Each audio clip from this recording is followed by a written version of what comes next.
I am Advocate Gabriel Shumba. I spent 15 years in exile. I head the Zimbabwe Exiles Forum, which is a grouping of diaspora formations, but we are stationed in South Africa. Basically, what the diaspora's voice says, from what we have been already able to canvass, is that the new government should give an assurance that those who fled political persecution can come back and stay without harassment. In short, that the human rights environment needs to have improved. So that would of necessity entail a revamp or a restructuring of the security sectors and a removal of certain individuals that have been a hurdle to freedom of expression, for example, to freedom of association and many other fundamental rights.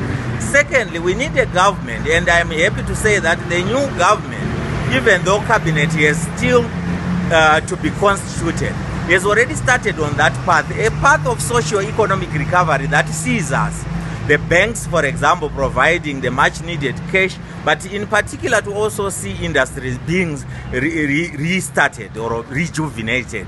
Then lastly, there is also a call from the diaspora that there must be certain incentives that compete with the host countries. Incentives such as tax exemptions, for example, or housing allowances that will ensure that the much needed skills that are based